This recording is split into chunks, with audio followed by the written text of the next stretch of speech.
नमस्कार दोस्तों, आशा करता हूँ आप सब बहुत अच्छे होंगे। स्ट्रेट ज़ीरो में आपका बहुत बहुत स्वागत है। दोस्तों, यूनाइटेड नेशंस ऑफ ऑर्गेनाइजेशन, जिसे आप सभी जानते होंगे, जो कि पूरी दुनिया का, पूरे वर्ल्ड का एक ऐसा केंद्र है, ऐसी एक इंस्टीट्यूशन है, ऐसा एक संस्थान है जो ऑल ओवर दुनिया के 193 कंट्री को कंट्रोल करता है। यानी दुनिया भर की जो फेमस और पॉपुलर कंट्री हैं, उन कंट्रियों को जो कंट्रोल करने वाला कोई अगर ऑर्गेनाइजेशन है, उनको उनके ऊपर सैंक्शन लगाना, उनको किस देश से व्यापार करना है, किस देश से व्यापार नहीं करना है, उन सभी के बारे में डिसाइड करना, इसका जो निर्णय, इसका जो रिस्पॉन्सिबिलिटी, वो लेता है यूनाइटेड नेशंस ऑफ ऑर्गेनाइजेशन।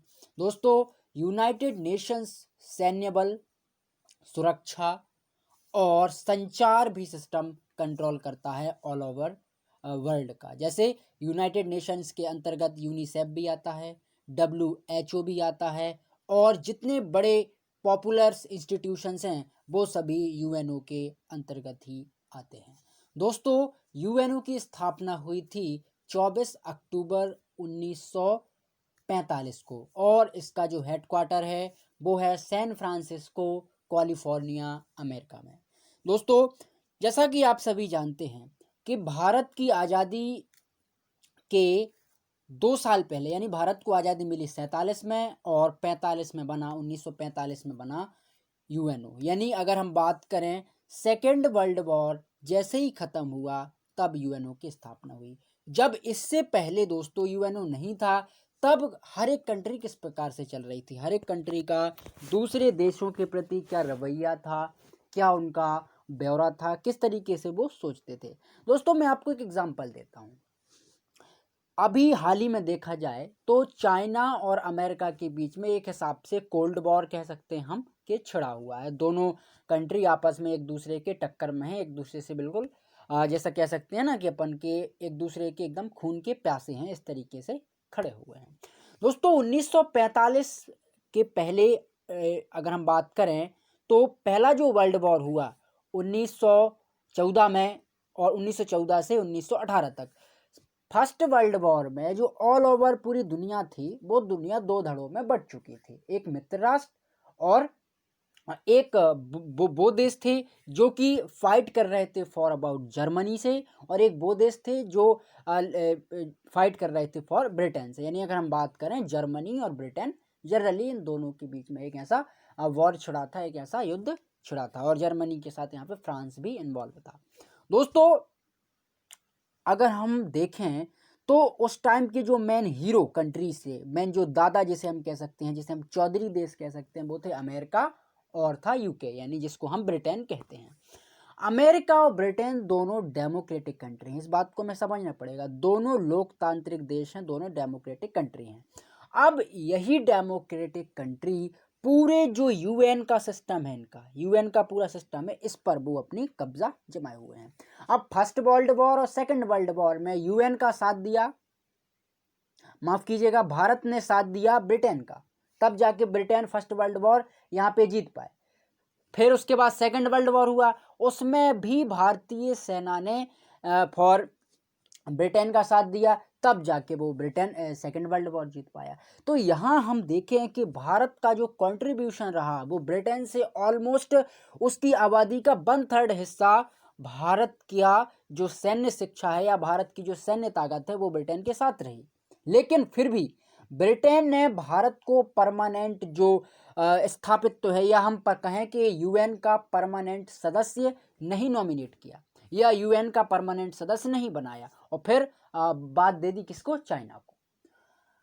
इससे ये समझ में आता है दोस्तों कि जो बड़ी कंट्री हैं, जिन देशों का दुनिया पे दबदबा है, जिन देशों का दुनिया में बहुत ज़्यादा एक सिस्टम फैला हुआ है, वो ये चाहते हैं कि इस पूरे ऑल ओवर दुनिया में केवल हम 5 देश, आप सभी जानते हैं कि यूएनओ में ओनली फॉर 5 परमानेंट कंट्रीज हैं, जिसमें से एक चाइना भी है, जो कि चाइना बहुत तेज़ी से यहाँ पे उभर रहा है। उसके बाद फ्रांस है, रशिया है, एंड यूनाइटेड किंगडम और अमेरिका। ये 5 जो कंट्री हैं दोस्तों, ये केवल यही चाहते हैं कि ऑल ओवर वर्ल्ड में, पूरी दुनिया में हमारा ही राज हो और हम जिसको चाहें उससे हम किसी भी देश को झुका सकते हैं, किसी भी देश को बढ़ा सकते हैं।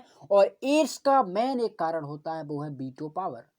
क्योंकि अगर 4 देश किसी एक कंट्री के फेवर में अगर बात करते हैं और उसमें से एक देश कहता है नहीं भैया मुझे इसकी बात जमी नहीं है, तो उस पर वो कर देगा वीटो और वो 4 का जो समर्थन था उसके उस देश के फेवर में, वो समर्थन हट के आ जाएगा इस व्यक्ति के ऊपर। इसका मैं आपको एग्जांपल देता हूँ। हम लोग पाकिस्तान को कई सालों से कह रहे हैं कि एज अ टेरर कंट्री, यहाँ से टेरर निकलते हैं और टेररिस्ट जाके पूरे में यहाँ पे आतंकवाद फैलाते हैं, लेकिन वो मानता ही नहीं, यूएन वो मानता ही नहीं। तब और जैसे ही हम उसको बात को मनवाने के लिए यूएन में ले जाते हैं, तो उसमें से 4 कंट्री या 3 कंट्री तो हमारे फेवर में आ जाते हैं। जैसे ब्रिटेन हमारे फेवर में आ जाता है जैसे तैसे, अगर उसको हम लाते हैं। फॉर अमेरिका आ जाता है जैसे तैसे लाते हैं। रशिया भी आ जाता है। लेकिन जो चाइना है वो यहाँ पे वीटो कर देता है। वीटो जैसे ही उसने किया, सिस्टम खराब, फिर आप वहाँ पे नहीं ले जा सकते। तो इस प्रकार का जो सिस्टम है वो एक सदस्य देश को यहाँ पे मिलता है। अब अगर हम बात करें, आप सोच रहे होंगे कि अमेरिका, ब्रिटेन और रशिया और चाइना, ये अगर ओवरऑल बाहर से देखा जाए तो इन सभी कंट्रियों में आपस में बनती नहीं है। आपने देखा होगा कई वर्षों से रशिया और अमेरिका के बीच में तानातानी चल रही थी। अब चूंकि रशिया थोड़ा सा एक न्यूट्रल स्वभाव में आया, उसके बाद अमेरिका और अब चाइना की तानातानी चल रही है। तो ऐसा हमें बाहर से देखने में लगता है कि ये देश आपस में कोल्ड वॉर छिड़ रहे हैं, आपस में लड़ रहे हैं, पूरी दुनिया को दिखा रहे हैं कि भैया हम ही यहाँ पे दादा हैं और हमारे अलावा यहाँ पे कोई ना तो हमारे सामने टिक सकता है, ना ही हमारे सामने वो रह सकता है। लेकिन जब अगर आप सभी जानते हैं कि यूएन में परमानेंट जो सदस्य हैं वो होते हैं 5 और नॉन परमानेंट सदस्य होते हैं 10। भारत को नॉन परमानेंट की सीट जो है वो 1 जनवरी 2021 से 2 साल के लिए मिल जाएगी। उसी प्रकार से ब्राज़ील को भी मिल जाती है। मतलब नॉन परमानेंट है तो आप 2 साल के लिए आप वहाँ पे वर्क कार्य कर सकते हैं और अपनी भूमिका वहाँ पे अदा कर सकते हैं। लेकिन मेन जो रोल होता है वो होता है परमानेंट सदस्यों का। जैसा कि मैंने आपको बताया, चाहे उसमें रशिया हो, चाइना हो, ब्रिटेन हो, अमेरिका हो, एनीवन कोई भी कंट्री हो, जितने 5 सदस्यों में से। अब हमें इस बात को समझना है कि ये जो 5 देश हैं, ये देश अपना इस तरीके से दबदबा बनाते हैं दुनिया में कि इनके सामने हर कंट्री को झुकना पड़ता है। जैसे सद्दाम हुसैन, आप सभी जानते होंगे, बहुत बड़ा तानाशाह था इराक का। सद्दाम हुसैन को खड़ा करने में, उसको हथियार प्रोवाइड करने में, उसको बनाने में जो पूरा हाथ था वो था अमेरिका का। लेकिन जब सद्दाम हुसैन ने बहुत ज़्यादा बर्बरता कर दी, कई लोगों को जान से मार दिया, लाखों लाखों लोगों को मौत के घाट उतार दिया और वो अमेरिका के लिए भी नासूर बन गया, तब उसी अमेरिका और ब्रिटेन ने मिलकर के निर्णय लिया कि भैया सद्दाम हुसैन को मारना। तब उसने वहाँ पे इराक पे यहाँ पे अटैक किया और अपनी सेना उतारी और सद्दाम हुसैन को मतलब भगाया, कहीं से भी उसको भगाया और दूसरी जो सत्ता है या दूसरे लोग हैं वहाँ पे इराक में ताबित किए, या मतलब इराक की सत्ता पे बैठा रहे। उसके बाद में सद्दाम हुसैन 2006 में उसकी डेथ हो जाती है। लेकिन दोस्तों सोचना ये है कि उस टाइम पे ये जो देश हैं, ये बात है फॉर 90s है, 80s और 70s की। लेकिन ऐसा ही अगर कोई कृत्य श्रीलंका करता, नेपाल करता, भारत करता, तो ये जो बड़े देश हैं जो अपने आप को सो कॉल्ड कहते हैं कि भैया इस दुनिया की जो जीडीपी का 50% हिस्सा है इन 5 देशों से आता है, ये उस देश के ऊपर इतने सैंक्शन लगाते, उस कंट्री के ऊपर इतने वहाँ पे सैंक्शन लगाते, इतने उसको रोधित करते, बाधित करते कि वो देश कभी उभर ही नहीं पाता। सपोज दैट अगर हम भारत की ही बात करें, अगर भारत किसी देश के खिलाफ कुछ बोल दे, करने की तो बहुत दूर की बात है, बोल ही दे, तो अमेरिका, चाइना, रशिया जैसे देश उसके ऊपर इस प्रकार से अपने भारत के ऊपर टूट पड़ेंगे कि सारे सिस्टम, सारे आयात निर्यात सब बंद कर देंगे, ब्लॉक कर देंगे। लेकिन जब ये डेमोक्रेटिक देश, ये लोकतांत्रिक देश जब कोई ऐसा कृत्य करते हैं तो इन पर कोई नहीं बोलता।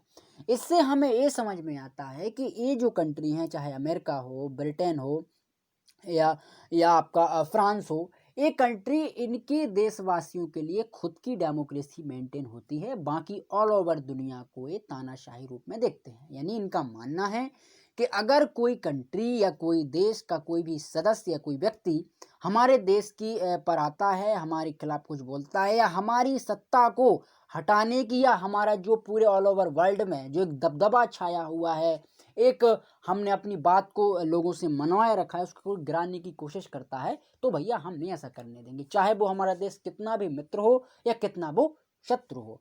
और यहाँ तक जितने परमानेंट सदस्य हैं, जैसा कि मैंने आपको बताया कि रशिया और अमेरिका में किस तरीके से बनती नहीं है, चाइना और अमेरिका में नहीं बनती, बाहर से ले देखें लगें।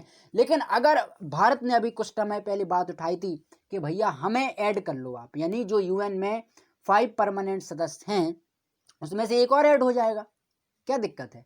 लेकिन अगर जैसे ही आप ऐड करने की बात करोगे या जैसे ही उसका परमानेंट सदस्य बनने की बात करो, तो ये पांचों देश एक स्वर में एक साथ बोलेंगे कि नहीं, नहीं होगा ऐसा। मतलब बाहर से देखने में लगता है कि चलो भैया ठीक है, और हम आपस में लड़ते हैं, हम दुनिया को दिखाते हैं हम ऐसे हैं, हम कोल्ड वॉर छेड़ देंगे, हम इतना वो कर देंगे। लेकिन इंटरनली रूप से एक आपस में जब एकजुटता की बात आती है तो दूसरे देश को अपने फील्ड में उतरने नहीं देते। लेकिन कोई बात नहीं, अगर हमें यूएन में हिस्सा नहीं मिलता है तो फिर भी भारत इतना सक्षम है, इतना सजग है कि अपने आप को उसने इतना काबिल बना लिया कि हमने और भी देश यहाँ पे इम्प्लीमेंट कर लिए, जैसे G20 बना लिया, ब्रिक्स बना लिया।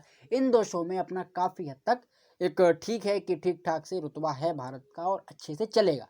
लेकिन चूंकि यूएनओ आप सभी जानते हैं एक पूरा ऑल ओवर वर्ल्ड पे नज़र रखने वाला, ऑल ओवर दुनिया को कंट्रोल करने वाला एक ऑर्गेनाइजेशन है, अगर उसमें हमें परमानेंट सदस्यता मिलती है तो भारत के लिए बहुत बड़ी एक कामयाबी होगी, भारत के लिए बहुत बड़ी एक अपॉर्चुनिटी होगी। तो आशा करता हूँ आप इसे ज़रूर समझे होंगे, और अगर आपको वीडियो पसंद आया है तो चैनल को आप ज़रूर सब्सक्राइब करें, फ्रेंडों के साथ भी आप शेयर आउट कर सकते हो। Thank you.